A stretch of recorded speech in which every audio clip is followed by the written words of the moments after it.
Hello, everyone, and welcome to this is the third and final call in a guest faculty series. It's the School for Humaning Well guest faculty series. And so we kicked off with, I would call the mind portal. So thinking about thought and how that impacts our life. And that was with Dr. Amy Johnson. And then our second guest faculty webinar was with Kendra Cover, and it was around the nervous system. And then today, I'm just so thrilled to have Rohini Ross here with us. To me, she is just heart. And that is what we're going to be exploring in this conversation today. And I don't think it could be more perfectly timed, just given the time of year that we're in, this season that we're in. I think, times that are busier, times where with family more, it can kick up more of our survival strategies, and the tendency can be to want to close our hearts. And so this session today is really devoted to looking at that.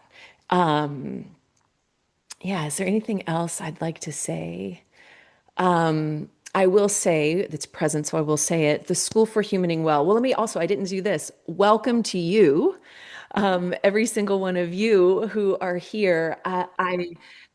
Every single one of these, I'm so deeply just touched by your participation, by your desire to be here, by your wanting to be part of this conversation. Because to me, what the School for Humaning Well is about and what these conversations is about is something that not everyone is open to or ready to explore in their lives, right? We tend to live in a culture of improvement, right? A culture of future and strategy and avoid certain feelings, right? And prioritize these feelings. And this playground is a little bit different. And so it already tells me so much that you're here, that you're curious, that you're open. And so I just love that. And you're in the right place. You belong here. That's how I would say it.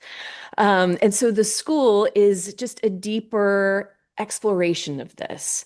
My experience with my own awakening has been it takes time. Like, I don't know if it'll ever end, right? And I don't think it's designed to. It just gets deeper and richer, and I see more and have, how would I describe it? More room in myself to allow whatever experience is rather than trying to run away from it, be that unconsciously or consciously trying to run away from that. And so the school enrollment for the school ends on December 15th, and the January cohort starts January 16th. It's a 6-month program. If through this conversation something your heart whispers yes, or something says like I'd like to know more, you can always reach out to me and we can schedule a conversation. You will get the recording of this replay likely tomorrow. And if you would like to see the other Amy and Kendra session, I can make those available to you too. Okay, so the way that things will roll today is I'm going to introduce Rohini. We're going to do just a little conversation, and then I'm going to open the line for your questions. We did have some questions submitted, so we'll see if we get into some of those or not. We'll just flow with what is and what is present. And so Rohini is a very special person in my life. Um, you know, I shared this recently in a newsletter with my community. Back in 2014, I started working with a coach named Michelle Bauman. And in that year or 6-month period of time when I was working with her inside of a 6-month program, my life radically changed. And Michelle, she ended up passing away in 2015. And like the connection that I felt with her and the impact that she had, I just sort of thought, well, that was like a one and done. Like, I'm never going to have that kind of experience ever again. And then lo and behold, in 2024, my life, there was a lot of confusing things happening in my world. And I reached out to Rohini, and Rohini has really been like, I feel so seen. I feel so cared for. I would say the liberation that I've experienced in the last couple of years, and when I say liberation, what I mean is how I would describe it is discovering who I am beyond the conditioned self. So seeing more of the unconscious patterns that were running my life, bringing those into consciousness so that they could be integrated and dissolved. And then that opens this whole new layer of authenticity that I didn't know was available. And that is happening because of, I'm not going to say because of Rohini, and it's like with her guidance right alongside her, her continuing to point me to that truth. And she is an incredibly gifted, loving pointer. So I'm just so grateful, Rohini, that you're here with us today. Well, Amber, thank you. That's so beautiful, and my heart feels really full already. Thank you. Mhm. So I'm going to spotlight you and I'm going to spotlight me, and then we'll move into some questions and conversation. And so, one of the questions that I have been starting with is, this idea of waking up to who you are beyond who you thought you were supposed to be, or beyond your conditioning, beyond your personality. And I'm just curious if you're open to sharing a little bit of what that journey has looked like for you. Gosh, that's a big question. I'm happy to answer it, but it's like, oh gosh. Um, wow. I'm just thinking about Yeah. sort of where to start because I think that there's, even from a young age, I think many of us feel like there's this energy, intelligence that we're a part of. And without any sort of spiritual overlay on it, there's just that connection with it. And and I'm not going to give my whole life story, but this what occurred to me is like as a little girl, I would have these, what I now see like conversations with God. I didn't really know what that was. I wasn't brought up in a religious household, but there was that inner relationship that was there without even knowing anything. And I guess where my life sort of took a more spiritual direction was in my 20s. I got really sick with parasites. I was doing my master's degree and I did research in Guatemala and, came back to Canada and the doctors told me I was fine. And I'm like, I'm not fine. I'm really sick. This isn't how I am. And so I ended up seeing a naturopath and starting on that journey. But she was a Kundalini yoga teacher. And so this is back in like what, 91.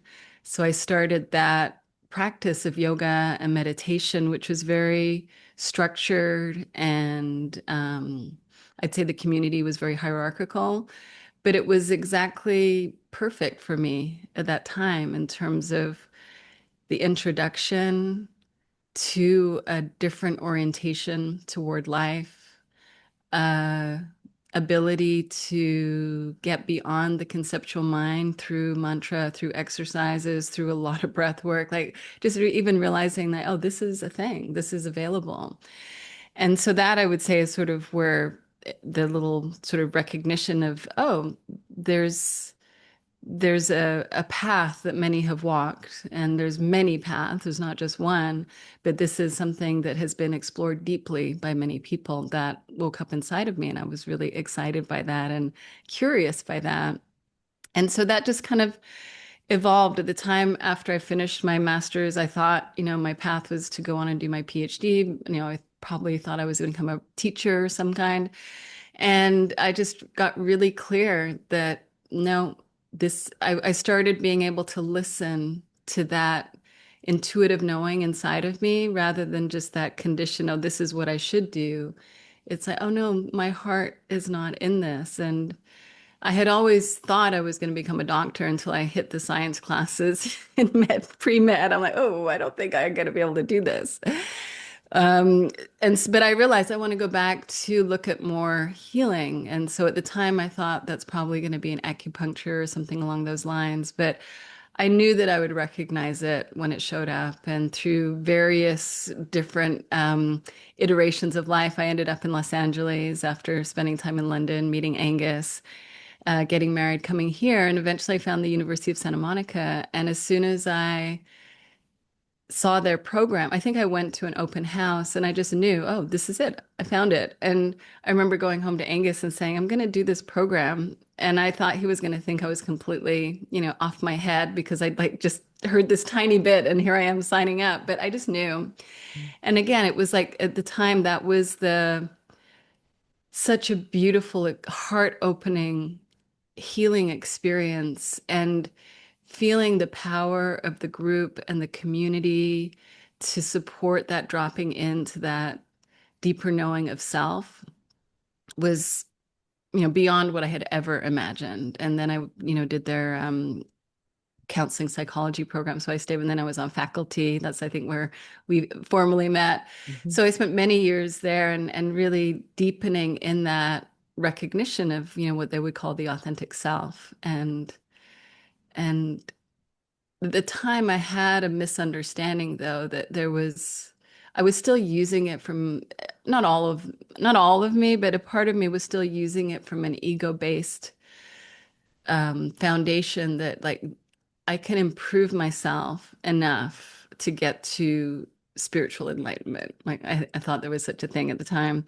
And I thought it would come through self-improvement. And that I thought it sort of my framework was it was through sort of removing my humanity. I mean, again, I wouldn't have said this at the time, but how I kind of see it now is like through not having certain human experiences, those were my measurements of how I was doing, what my progress was. And so, as life does, it sort of gives you these wonderful experiences that are these profound teachers. And I had been promoted to the leadership team of a behavioral health company very sort of quickly, which I was very excited about, but it was a whole different level of responsibility than I had been used to holding. And part of that responsibility that fell on my shoulders was the promotion of our work through, we would do these educational workshops and seminars, and I was the one that would present them. And it took me so far out of my comfort zone. I wouldn't have even thought it was anxiety. I mean, I would have called it insecurity at the time, but I didn't realize that, oh, that's just anxiety. But it was just so painful. And it really felt overwhelming. And that's when I went and did an intensive with Linda Pransky, who's one of the three principles teachers. And she just said something so ordinary to me that was so helpful and hit me in such a deep way because what she said was, there's nothing wrong with you that you're having this experience. I mean, I can't remember her exact words, but that was the message that this is part of the human experience. It doesn't mean anything about you. And what I realized was that it wasn't the experience of anxiety or insecurity that was actually the problem. It was my relationship to it, which was not only resisting the experience when I was having it, but judging myself as less than and unworthy because I was having that experience. So not only am I suffering because I'm resisting the experience, but then I'm adding layers and layers of extra suffering, judging myself as unworthy for basically just being a human being. And that was really the misunderstanding that I had at the time, that I thought that I needed to get rid of these experiences because they meant something about me in order to fully be on this spiritual journey. And that was exhausting. It was, it just fit with my conditioning of perfectionism. It was really manifesting as, I'm never going to be enough. Like there's nothing I can do. Like it wasn't, the job, the money, all the things that we humans do. And it's like, okay, now I have to get rid of my feelings as a human. It's like, that's not it. That's not the way. And so that just took such a huge weight off of my shoulders. And, like you were saying earlier, it was just one of those defining moments that was really pivotal and sort of shifted not only my relationship with myself, my relationship with Angus, how I showed up with my work. It just really let go a lot of the things that were not as clear at pointing to where our freedom from suffering really lies. And at the time I was feeling burnt out from work. I didn't think I could keep going. And then it's like, oh, no, that's not the case. I can really enjoy what I do and love what I do and really, as they would say at USM, share from the overflow, not from a place of depletion within myself where I was really just beating myself up. And so that I would say is just, as you said, it's just a continuing deepening of that recognition and letting go of the misunderstandings and seeing how as that conditioning falls away, that's the source of the suffering, right? The misunderstandings are the source of my emotional suffering. And there's this really beautiful timing of life, it seems that when we're ready for those misunderstandings to come into conscious awareness, when we have that foundation, we're not going backwards. It's actually a sign that we have that inner safety within ourselves to now see things more clearly and to become more conscious of what the limitations are so that we can then really see through them to what is true and what is real. And and that's just, as you said, an ongoing deepening. I don't think there's ever an arriving there, but it's just something that is really, I'm so grateful for, and so grateful to have the blessing of being able to talk about this and work with people looking in this direction and share journeys together. And, it's just a beautiful way to live life that I'm very grateful for. Mhm. And I still have all of my human feelings and experiences. I'm still very much in the human realm, but it's like that was never the problem. The misunderstanding that I had was that my feelings, the ones that I didn't like, the ones that I was scared of, meant were a marker of my unworthiness, my unlovability. And I didn't obviously recognize that at the time, but I got more and more clear that, oh, I'm making a story about this, and it fits into my story that when I'm finally good enough, then I'm going to be able to relax. When I'm finally having that feeling of worthiness, whatever that is, whatever my ego thinks that is, and it's like, oh, but it's seeing through that and feeling the truth that who we are, who all of us are. It's like worthiness and unworthiness doesn't exist in that space. It is something very different. And we all feel it. We all have those moments of feeling that beauty, that well-being, that peace within us, that joy, that love, the feeling of an open heart. It's like we all know what that feels like. And it's easy to dismiss. And I think that I was dismissing that as, well, that's not it. There's got to be more. It's like, oh, but I have this feeling too. That must mean that this isn't it. And it's like, no, that's it. And sometimes you feel it, sometimes you don't, but it doesn't mean that's not it. And so being able to really respect that and simply have the recognition that when that isn't my human experience, one, it doesn't mean anything about me. It doesn't change anything about who I am, who we all are. And that I don't need to be scared of that. And then there's often wisdom in the experience that we're having. I mean, there's always wisdom, not often. There's always wisdom in the experience we're having in the moment. It's never wrong. It's what is in the moment and it's serving us. And the more that I was able to be free with that, the more enjoyment and fun I was able to have in life because I stopped punishing myself and trying to improve myself and being this taskmaster in my life. Yeah. Thank you. Mm, I think there's so much relatable within your sharing. Um, the one of the things that I've been thinking about, right, like this idea today is really like portal of heart. mm, And I think when we're younger, our access to an open heart is just mm, greater, right? We mm, like little kids tend to just let their feelings come through, cycle completes, on to the next. mm, And then, as we get older, we learn and we close and we guard. And I was thinking about today,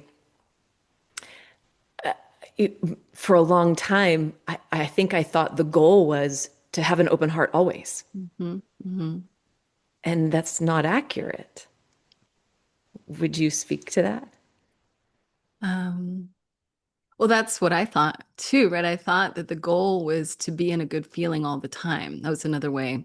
That was my framework on it. That the more I was in a good feeling, the more that proved that I was okay and that I was on track. And that if I wasn't in a good feeling, that meant something about me. And it's really the recognition that feelings just come and go. And the good feeling isn't who we are. The bad feeling isn't who we are. They're experiences that we have that move through us, and it's all our life force. It's all our natural energy just moving through us, and that there is a wisdom within us that isn't within our personal control that is navigating all of that. Because I'm personally not able to control my feelings or my moods, even though I might resist them at times. But it's like to be able to see that, oh, my job is not to manage any of that. That's not required, was what that weight was that was lifted from my shoulders. And to see that it's just experience, it's neutral. And if it doesn't feel neutral, that's because of what I'm saying about it, what I'm afraid of, perhaps. But that also isn't a problem. Resistance isn't even a problem. It's just an experience that we're having, and it makes sense in the moment. And so that lightness of being with my human experience was when I realized I wasn't really looking for more of a good feeling more of the time. What I was really looking for was a freedom within myself to be with myself in whatever experience I was having. And I realized that, oh, I didn't even know that that was what I was looking for. I had this other concept on it that wasn't it.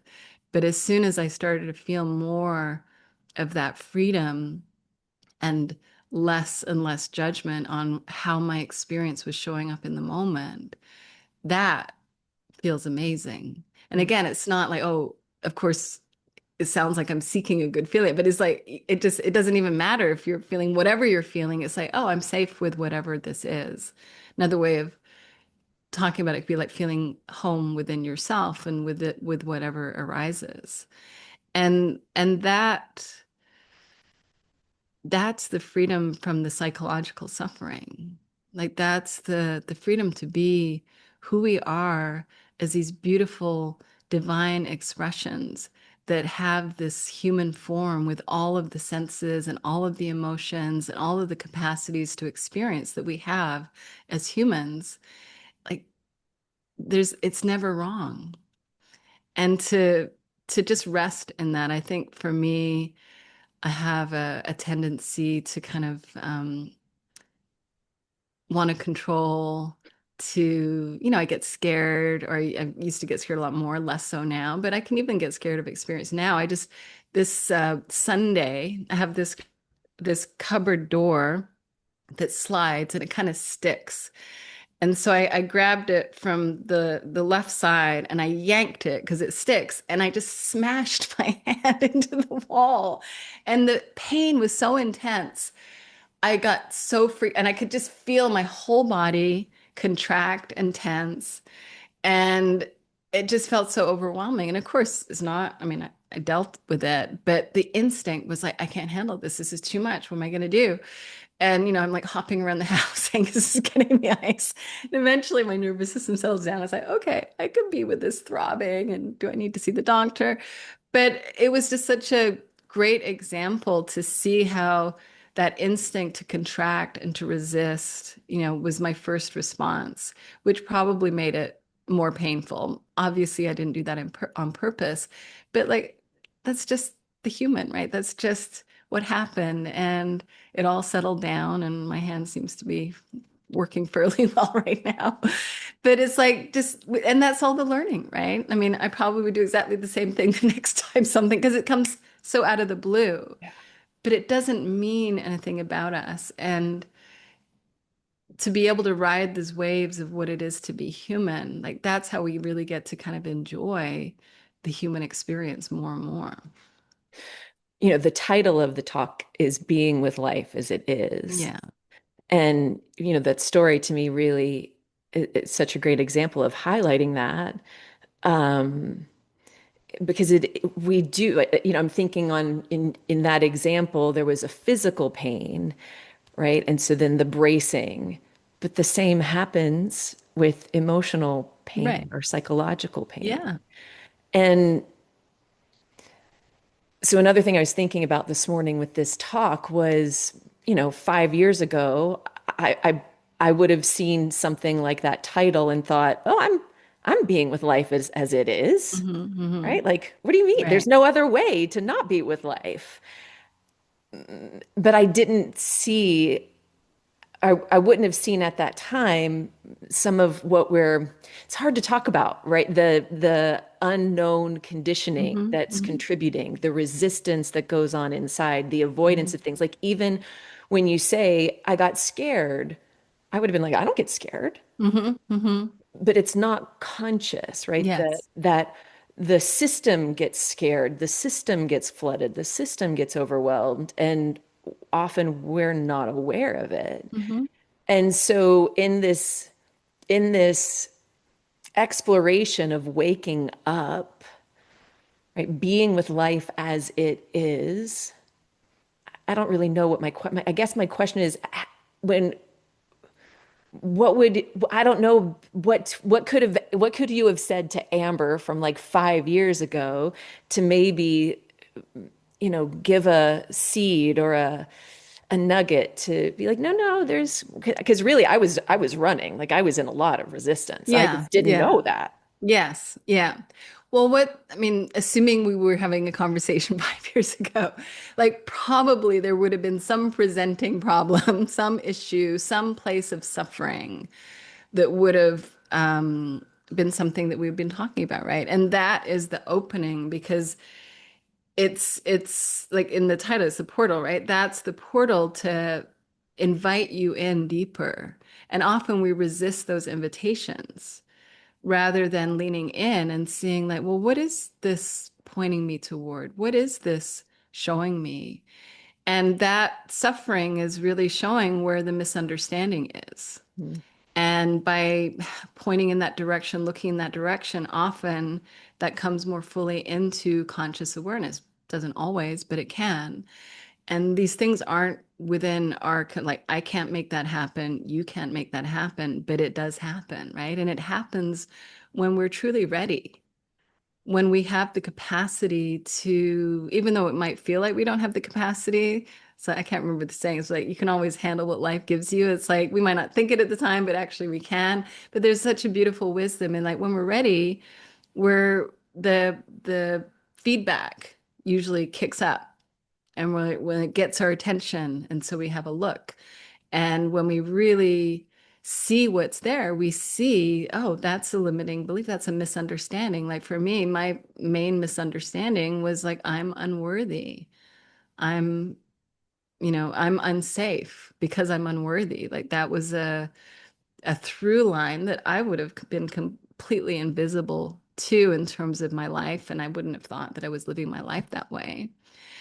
And even now, like I'm doing these singing lessons, and I'm not a singer, but it's kind of been an interesting exploration of stepping out of my comfort zone and kind of being more embodied and just playing with sound. I wouldn't say music, but sound.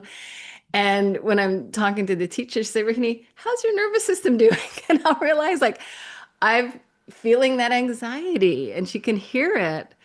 But before she said it, I probably wouldn't have even really thought about it because I'm so in my head about having to get this thing out of my mouth, you know?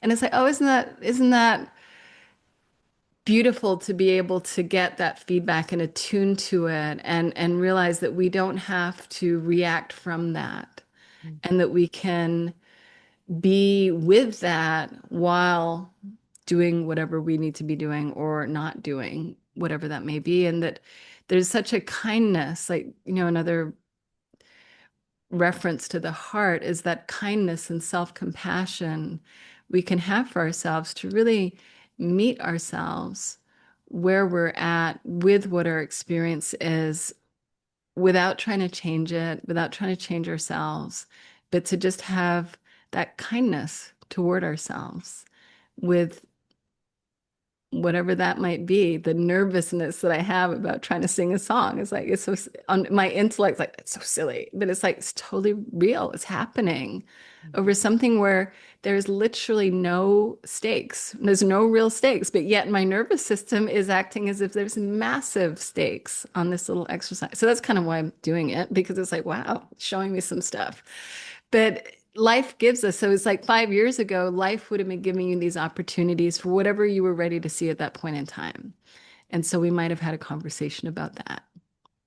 Well, I ask because, like when people watch this, I think there can be varying levels of seeing. Hmm. Um, and one of the things that has been really helpful on the kindness and compassion front is the more that I've explored this and deepened in this, I really see when I look at my past, Mm. it's perfect. Like Hmm. I couldn't have messed Right. up. It's Yeah. everything that unfolded was really with so much grace, even though at the time it may not have felt so Yes. graceful. Yes. And then that same kindness and compassion, it's so much easier to extend to others, right? Hmm. When we're extending it to ourselves. The other thing I was thinking about when you were sharing was like this, the simplicity of deepening into this understanding. Like this is who we are. And it's really more about recognition and allowing rather than doing something to try to find the answer or figure it out, right? It's Hmm. like the letting go is sort of built in. I mean, and that doesn't mean like curiosity, awareness, but I loved in the story with Linda because I think when people think about insight-based learning, it's like an insight is, this revelatory, Hmm. aha. Hmm. And it can be a very ordinary statement, like what Linda Hmm. said, but what that opened and what you Hmm. saw, right? What was revealed, the Hmm. recognition in that moment was revelatory for you. Yeah. Yeah. It's like, it's like, really? How did I not see that? It's often what it feels like. Yeah, no, Thing. It's like, completely. oh, but yeah. Um, Then I'm just checking the yeah, time. yeah. So one of there were some. Let me. Does anyone have questions that are? If you just raise your hand, great. Just so I can get a sense of who has questions that they have for Rohini on the call, and then because I can also pull from our sheet as well. Hmm. I think before I call on Shannon and Jillian, do you have any? We are in the holiday season. Hmm. And do you have any thoughts, inspirations, right? Because this time can be more triggering just by nature of being with family and being. I sometimes the way I'll say it is right. The default factory settings were Hmm. sort of built from that environment, and so Hmm. it's like the family knows what to push, not intentionally, but it's just by nature of relationship. Hmm. So is there anything that you would offer on that front that's present? What's present is to notice the urgency that you feel and let that be your guide, not to go faster, but to slow down, right? To really have that kindness towards yourself, towards your physiology, towards your nervous system, because I think that, when there's a lot of uh feels like there's a lot to do, there's not enough time to get things done, or there's as you said, connections with family that might be challenging. It's like really giving to yourself first and listening to what is it that works for you? What is it that doesn't work for you? And not overriding that. Because I think that, and I can recognize that within myself, that my mind will say there's plenty of capacity. But if I really check in with myself, there's like, oh, there's not that level of capacity that my mind is telling me. And can I live in alignment with what is rather than the story that I have running? Mm, that's great.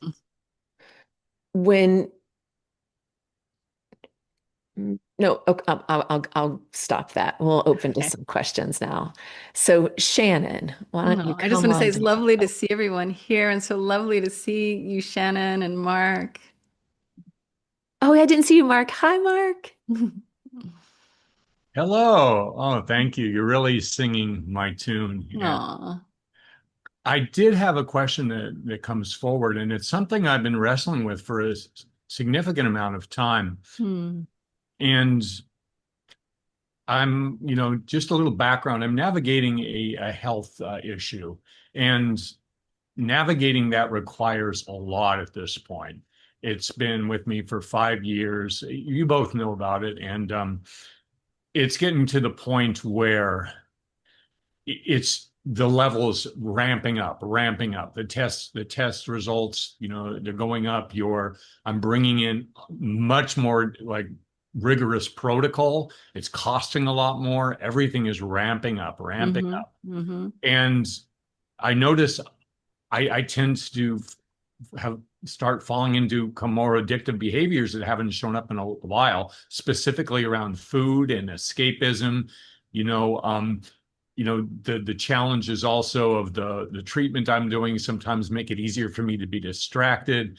And what you just shared, about just being in that, with that kindness and acceptance, it's really singing my song. But what's really I've discovered is that I have this tendency that I'm really letting myself have of getting rageful.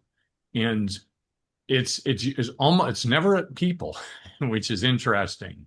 It's just mostly computer stuff. Or Mm-hmm. I'm in the kitchen. I'll drop something. I'll just fly into a rage. And I usually don't do it when Mark's here because it's so annoying.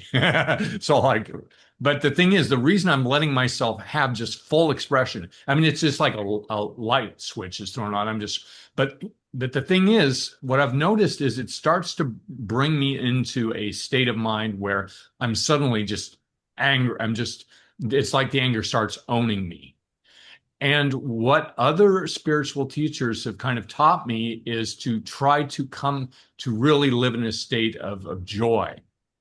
So the question I've always had is where is the line in giving yourself full expression? I started to take some more like a master class from Dr. Gabor Mate, because Mm-hmm. my understanding is Mm-hmm. that suppressing emotion can create chronic stress that is not a friend if you're dealing Right. with an illness. So you just have to just be in a flow, just Mm-hmm. flowing out. Mm-hmm. And yet, so many teachers tell me, like I have a spiritual teacher myself, and it's everything in the three principles, for example, is in harmony with what he shares.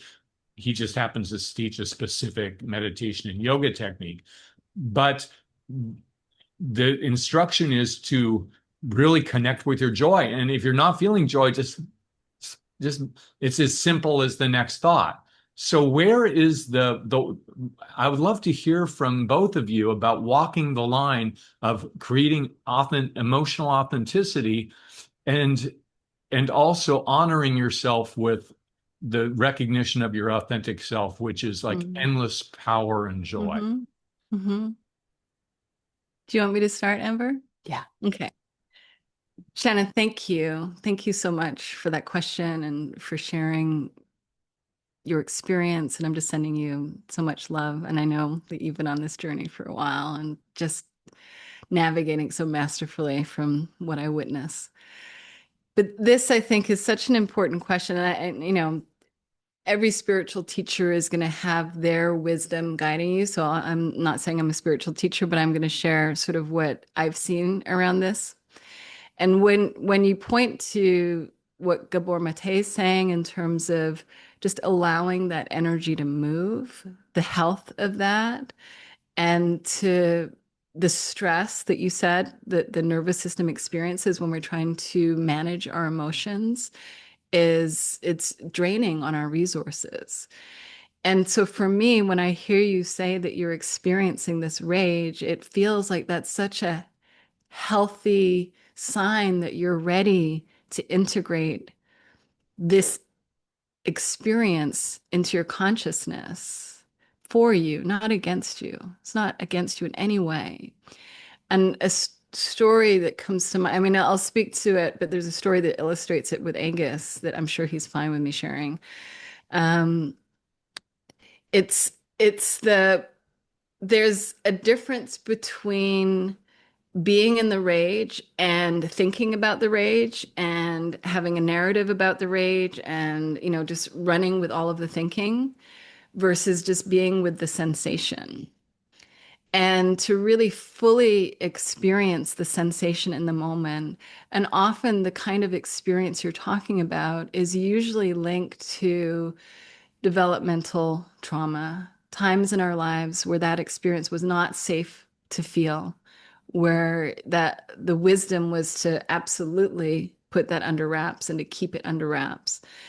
And I know what a kind, loving person you are, Shannon. I will never forget our soul-centered series with all of your help. Um, but it's like this energy does not take away any of that. It actually gives you more life force. It allows you to feel more of who you are. But there's been this need in the past that has become chronic, right? Conditioning that gets kept under wraps and doesn't have the room. But so you're breaking free from that conditioning. You are allowing yourself to feel it.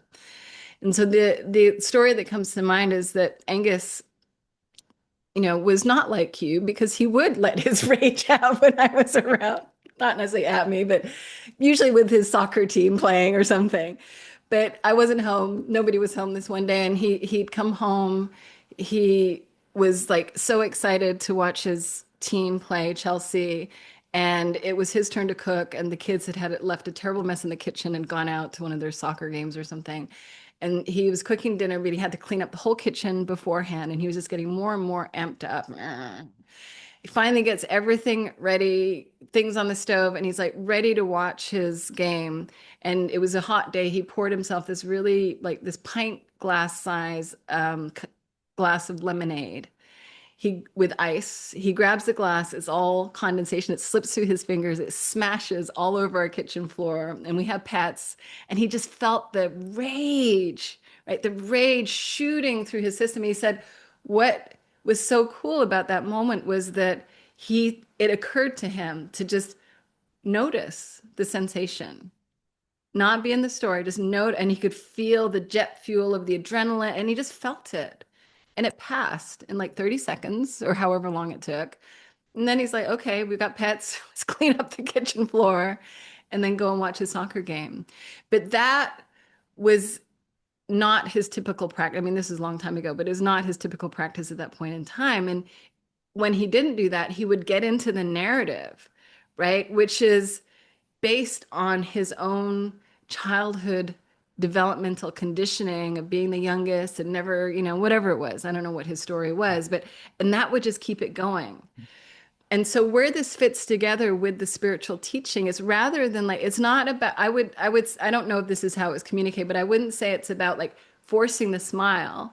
I would say it's about feeling what's present. And within no time at all, you'll be back in the smile.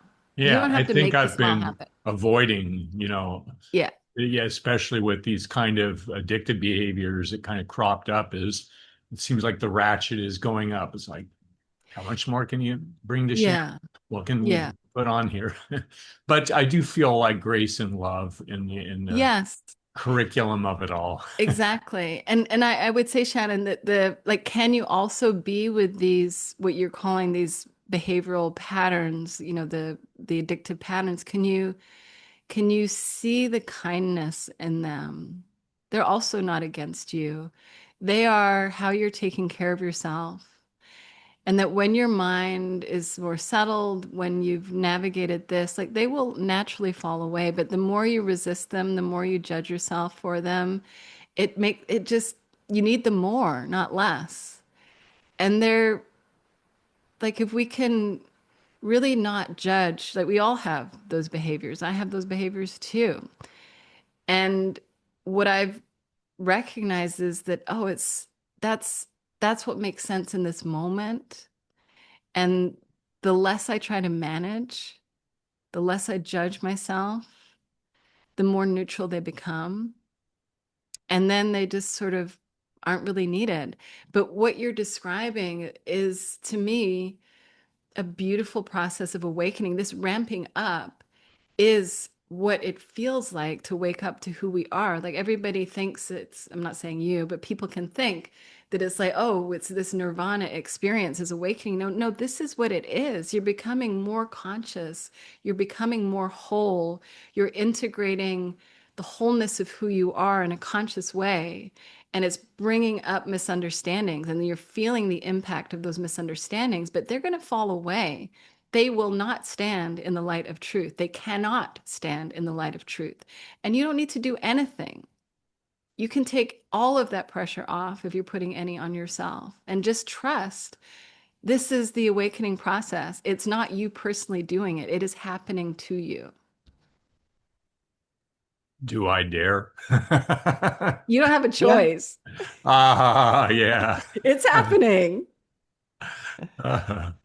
Thank you so much. Oh, thank you, Shannon. Yeah, thank you so Lots of love much, to you both. Shannon. It's so Mm, good to see you. Thank you so much for asking the question. There was actually a similar question that mm, came in from the form. mm. And so I think that this, right, it And that came. was probably, that might have been me. Yeah. It wasn't. It was a different Oh, person. Yeah, yeah. Because I think that that it's common to think, don't get angry, or anger is bad, or right, you're better if you're neutral. Go for neutral. And there, right, that like I'm thinking about Rohini's story about when she hit her hand and she could feel her system brace, right? Like that was the automatic response. That's what's happening, right? It's the automatic response. And like it wants to be allowed. It wants to be allowed out, not controlled. Yeah. Thank you so much, Shannon. thank you. Mhm. All right, Jillian. Oh, wait, where did you go? You lowered your hand and now I can't find you. Ah, there you are. Oh, you moved What's again. happening? You raised your hand again and then it switched. There we go. Perfect. Now we got you. Love it. Hi, Julian. Hi. Oh my gosh, I feel a little fangirly because I have I worked with Amber at the beginning of all through the beginning of this year, and I was introduced to your podcast, and I've Hmm. listened to every episode of you and Angus at least once. So I feel like I've spent a lot of time with you, and it just is Oh, a gift to be with the two of you, and my face on one screen feels a little yeah, dreamlike. well, it's lovely to meet you. You. Okay, my question, I think the thing that's coming forward for me, it's almost like my system is safe enough for a lot to be coming forward, and I'm feeling an immense ramp up. And the thing that I'm feeling the ramp up around is OCD, which Mm-hmm. as a little girl, like I mean, it was probably started when I was 5 or 6, but I would do all of these things. And ultimately it was always to ward off something bad happening. And it really was to like ward off. Like I felt I had these like Mm-hmm. superpowers. So saying things like nothing bad's going to happen tonight, check, check, final would keep everybody safe. And a lot of Mm-hmm. that was around my dad being an addict and at a young age having the deep fear he would kill himself. Like that was something Mm-hmm. I just picked up on. So that kind of like morphed into an eating disorder. I was a professional dancer. Like that's been with me. There's been this like element of control, and I've been so lucky to have meditation come into my life and breath work and yoga and all of these things. And I'm definitely on the path. But this new fear or these new like the where the intrusive thoughts are feeling like they're going now is around my own death, which I really don't know what to do with. And Mm, it's kind of shocking because it's like obviously they're really scary mm-hmm, thoughts. mm-hmm, Um, and I want to like just like be with it and let it move through me and get curious about it. But it is kind of like, whoa, what do we do with these intrusive thoughts that mm-hmm, definitely don't feel like they're my own wisdom, but they do kind of just like arise spontaneously. mm-hmm, mm-hmm. Do you have any Yeah. thoughts? Well, I do, and I really appreciate you sharing so vulnerably. Um, well, the question to me is part of what you want to look at is like, what do you do with these intrusive thoughts? It's like the idea that there's something to do with them actually makes it harder because that's just another way of trying to manage them or stop them, or the idea that it's bad to have them. And I understand like you don't want these thoughts. I'm not saying that there's anything wrong with you not wanting these thoughts, but they are part of your wisdom. And as you've described, like from a young age, this the way that you've used thought to try and help yourself feel safe. Now I know that the content of these thoughts doesn't feel like it's helping you feel safe, but it's trying to help you address something that's scary, right? You're trying to navigate this fear of death, which is an existential fear that is so common to the human condition. But it also doesn't surprise me that that's coming up for you, given that you're working with Amber, and that this waking up to who we are, this becoming more whole, is a death of conditioning. You know, they talk about it as an ego death. So the ego doesn't really understand the difference between the death of the physical body and the death of this conditioning. And so in a sense, it's actually really hopeful because it's kind of like this is the last hurrah. Like it's really scrambling. Yeah. It's really scrambling, and it's saying what you need to hear to get, you know, it's getting your attention, right? It's saying scary enough things to get your attention so that it's playing the role that it's been able to play all these years, which has been to help you feel more safe. I'm not saying it does that, but it helps you, it has in the past helped you feel more safe. And so rather than really needing to do anything for these thoughts or with these thoughts, can you see them for what they are? They are the wisdom of that coping mechanism that is no longer needed in your life. But the letting go of that is scary, right? It is a death of that belief system, a death of that identity structure. And even though it feels really intense and it's ramping up, that's actually such a good sign because it's the intensity is the fact that it's becoming more and more conscious. It's less and less under the radar. And even though that might feel challenging, it's through that experience of seeing more clearly and even seeing yourself gripped more consciously that ultimately, like I said to Shannon, it doesn't hold up to truth. It doesn't hold up to when we actually see what's going on. It no longer makes sense fundamentally to do that. And so right now there's some intensity around that. But what you can do is you can really see for yourself what's true about does it matter that you're having that thought? Do you have to pay attention to that thought? Like, is it okay to have the thought and not really pay attention to it? We have so many thoughts that we do not pay attention to, right? That just come in and don't mean anything. It's like, could this be like that for you? So it's not doing anything with it, and it's not trying to make it go away, but it's seeing that your relationship to it doesn't have to be the one that you have. Does that resonate for you? Yeah, I think why I just vocally said yeah is it's almost like it's using my this whole year has been about like really connecting to my own knowing. And it's almost like it's using that to be like, see, like it's really true. Like Yeah. you're gonna have a young death. And And it's like using it as like the knowing I'm perfectly healthy, like there's no reason to fear this. Yeah. I Yeah. know that logically, Yes. but it's like Yes.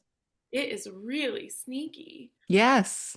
And but that is, it feels very old. Like it Yes. feels like this old way that I haven't really sensed this potently since I was a little girl. Like Yeah. it's quite interesting, the ramping up of it. But I think what you just said of like, can you look at it more consciously and not have to choose the same relationship to that thinking?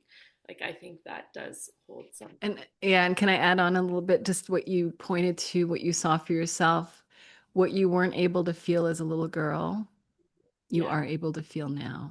Yeah. And It's that's safe to just feel it. that. Because Yeah. I wouldn't tell anyone what was going on. They would Right. do weird Yeah. things and be like, what are you doing? And I would just deny it. Yeah. Yeah. Yeah. Yeah. So the invitation is to allow, because in a sense the thoughts are still a distraction from those feelings, right? If you're sort of paying attention to the content of the thinking, then you don't have to feel that incredible fear, whatever was present or is present that's arising. And so in a sense, those thoughts are a signal to let you know when they're present, there's emotion that wants to be felt. And can, instead of thinking about like what's going on here on the mental level, can you come to what's the sensation? What is feeling? What's present here right now on that level that it's been protecting you from all these years, and it's still protecting you. But you don't need to be protected because you want to be whole. Yeah. Yeah. Okay. Thank you both No, very you're much. welcome. No, thank you, Thank you. Jillian. Really beautiful.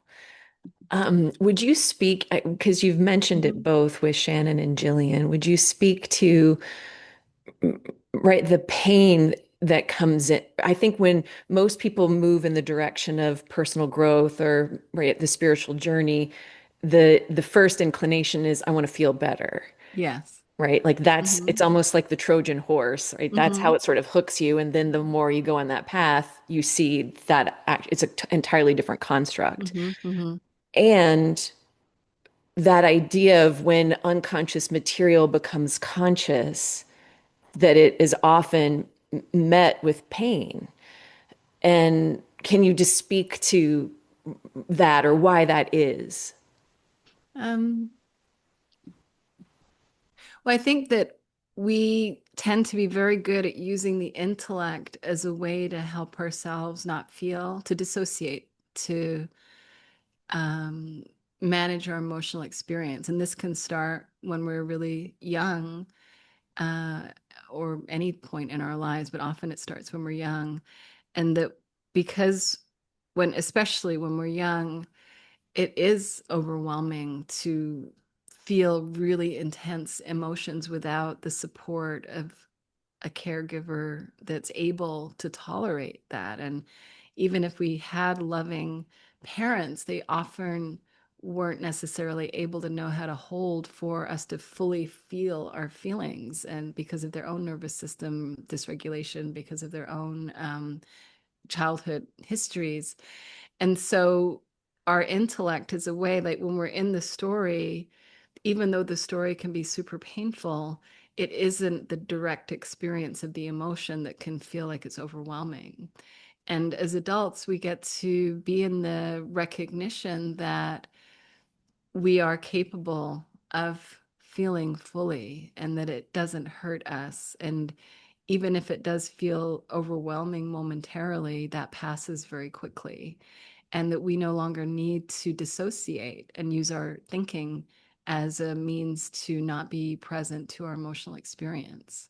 And I think that that's just a very common coping mechanism. And, often people will talk about anxiety and the suffering with anxiety. And typically there's the discomfort. There is emotional discomfort with anxiety, but often that's the surface layer. And if it's protecting from the deeper feelings of sadness, grief, whatever may feel, anger, whatever might feel too overwhelming. It's like we'll kind of use this anxious thinking and feel the anxiety, but it keeps all of the other stuff at bay until we are ready and able to have a more whole experience of who we are. And and I love what you said about the spiritual path, because that I didn't know that that's what I was signing up for, right? It's like, what? That's how it works. I mean, I don't know if that's how it works, but that's been my experience too, that there's there can be intense psychological discomfort that is a healthy part of the unfolding. And I liken it to, like, if we think about a toddler that's learning how to walk, they fall over all the time. And that's just part of how they become masterful at walking. And so as we're breaking free from these misunderstandings, we kind of get caught up in them over and over again. And through that, becoming more conscious of that being gripped, we get ungripped. And it's not something we can do intellectually. We can't use the intellect to get us ungripped from the intellect. It doesn't work. But we can be in the experience of recognizing what's true and what's real and seeing more clearly, so that all of that sort of starts to dissolve for us in whatever ways it's going to do that in its own timing. Will you also speak to something that was really helpful for me was this idea of it can feel like regression. Yes. Will you speak to that a little bit? Yeah, and I'd love to hear what you see too. It's like often when we have intense emotional experiences, we just feel like we're going backwards. It's like if I should, I'm feeling this bad, that must mean that I've regressed, that I'm, you know, whatever, I don't know, whatever the judgments might be. And it's like, no, that's letting you know that you're at a new level of consciousness that is bringing new material into awareness that was not, that was in a blind spot before. And like I said, that can feel really uncomfortable. It's like, I think we use that metaphor of like the foot that falls asleep. Like it's, when it's numb, it doesn't really cause much pain, but as soon as it starts to come back to life, it hurts a lot. And so it's like when we're in that process of seeing things, it can feel uncomfortable. And I'm not saying it has to feel that way for everybody. Sometimes it's like done, but other times it isn't that fast. And if we can really understand that this is what awakening looks like, this is what it is to wake up, this is what it is to be whole, then it feels a lot less scary. And it becomes much easier to trust the natural unfolding that is happening. Because I think that, like Jillian was saying with her thinking, it's like we have this grandiose idea of what we're doing. And it's like, we're not really doing it. This personal self is not really real. We think it's real. It feels very real, but it's not. It's just conditioned thinking that shows up and disappears. So what is really doing it? Well, that's a mystery. I don't know, and I don't have the answer to that, but it definitely feels to me like there is this greater unfolding that is living us, living me, and that is something that I can trust, and that no matter what my emotional experience is along that journey, it's all good. I don't need to be managing it, and fundamentally I'm not scared of it, even though there can be moments of overwhelm that can come up. But then it's like, oh, you fall back into realizing, yeah, just moves through. Yeah. I think it's easy to this idea of life living us. Like I've been thinking about getting a tattoo, and that's what it Ooh. would be. Life lives me, just like right on my wrist. Ooh. Um, but it's easy to think like we don't do anything to beat our heart. We don't do anything to breathe. Like yes, we can hold our breath, like we can take our awareness and put it there Mhm. and direct it. But it's easy to see that with the body. I think it can be harder to see it with the mind, but it's true. It's like Yeah. I'm not putting those thoughts there. Those thoughts are coming in. Yes, there are times when I can direct my awareness. Mhm. Mhm. And I think there is something really beautiful about the depersonalization of that, Yes. right? Yeah. Right. If I'm not doing it, if life is the one moving me, breathing me, guiding me. Um, I mean, this is going to sound really silly, but I thought it the other day. I was like, oh, that's life's fault. That like, oh, I said this terrible thing to Vince. Oh, that's life's fault. Life did that. Lucky Okay. Vince. Yeah, exactly. Lucky Vince. Any last round of questions here for Rohini from the live group? Um, Carolyn says, where can I get more of this? Carolyn, will you share more of what you mean when you say more of this? Hmm. Um, I guess there seems to have been a lot of discussion around um, the spiritual aspects of what's going on. And I don't know, I'm trying to wrap my head around it. It's some of it is not new to what I've heard before, but so I'm not, so I don't know if I just need to hear it again or if I just need to hear more of it. Um, if that makes any sense. Mhm. Yeah. And I would encourage you to just because there's a very healthy sort of cognitive confusion that as the mind tries to make sense of things that don't really make sense to the mind, that's very normal and healthy. And as you're feeling into it, it's like that knowing, right? Your inner knowing will just get more and more clear for you because it's not what you're hearing from me or from Amber, it's what you're hearing from inside of yourself that matters. And I will say, Amber has a beautiful 6-month container for exploring that coming up. I'm just teasing. But We've talked there's about it.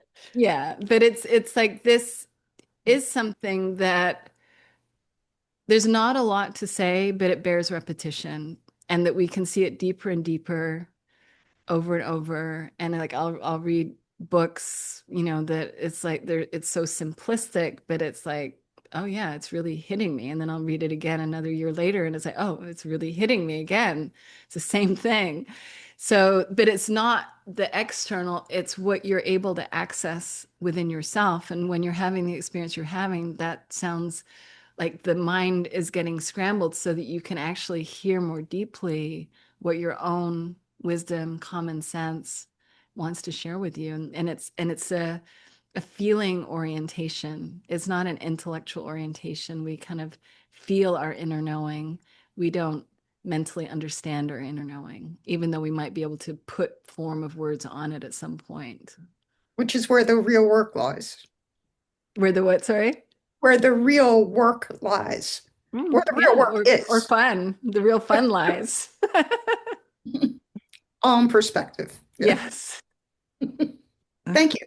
Thank Yeah. you, Carolyn. Yeah, I would just keep paying attention to um, what's showing up, meaning like I had sent you some resources, right? Looking at some of those, seeing what draws you in. Because life does have a tendency to meet us when we're ready. You might get a book recommendation by 3 random people, right? Like there are ways in which your life will meet you in your knowing. And so just paying attention to what draws you. Yeah. Thank you, Carolyn. All right, last round. Any more questions, comments, reflections? Anyone who is here?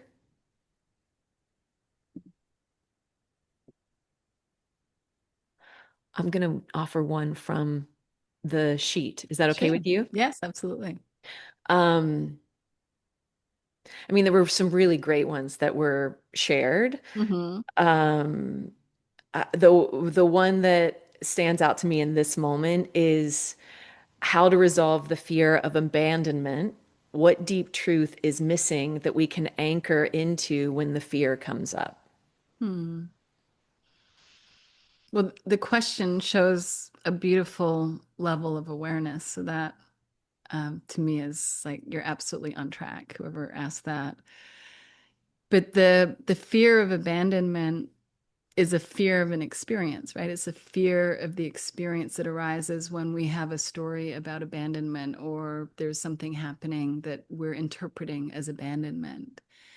And the direction that I go to is like, can I, rather than resist that fear, open to it? Is there the space within myself to really be with whatever that experience is as it shows up? And it's so often so much less than we think it's going to be when we truly just allow it to be what it is. And so I would say this for any fear of blah blah, dot dot dot, that's the story. But what is the experience that we're resisting? And there's no experience that our system is not able to have. We are designed to experience. That's what we do. We experience all day long, all night long. And so to feel the freedom of no longer needing to feel unsafe with our experience, that's the liberation. And ultimately, it's through that experiential learning that we get our own insight. Like by feeling whatever that is for that person, they will get their own insight from that that will be poignant to them. But for me, it's really been the freedom to feel safe, to feel safe in this human experience, and to as a result of that, really be able to enjoy much more the human experience. Yeah. I've worked with that one, just that level of the fear of abandonment, the fear of being alone. And I just wanted to add to your answer, which Mhm. is our system, it always guides us to what's right for us in the moment. So if leaning in, if leaning in isn't available to us, right? Like opening Mhm. our heart Mhm. to it, there will be a different wisdom guiding us to something else Mhm. that cares for us. And that could look like, right, food, that could look like scrolling. Like there can be lots of different ways that the system takes care of us, given our level and ability to sort of meet what is. And for me, and I can only speak to me, when I did have enough like safety built inside of my system to drop into the experience, again, I can only speak for myself. What was on the other side was this real direct experience that I'm never alone and that I could never be abandoned. Mhm. Mhm. And those are beautiful words, but that it's really about the experience. It's almost like going through the painful experience to open up to this other reality Mhm. that's actually more true than the one Yeah, we've been living in. absolutely. Yeah. That's lovely. Thank you so much for being with us, Rohini, for Oh. just bringing your warmth, your generosity, your wisdom. Yeah, I just appreciate Hmm. you. Oh, thank you, Amber. And it's really my pleasure to be with all of you. Oh, thank you all for being here, for your questions, for your presence. Yeah, such a gift. And I will say, if this conversation sparks something and you want to explore the school, Rohini is on faculty for the school. She'll be with us, and Dr. Amy Johnson and Kendra will, and then me as well. I'm happy to set up a time to talk so we can explore what that would look like for you. I'll be sending out the replay so you can respond there. There'll be more information about the school there as well. Thanks for being with us for this last one, the final hurrah, sending lots of love for your holiday season. And if there are any further questions, I can stay for another 15 minutes. You can just hang out. Otherwise, mwah, sending you All right, lots of then love. lots of love. Mwah. Yeah. Bye, everybody. Bye, Rohini. Bye.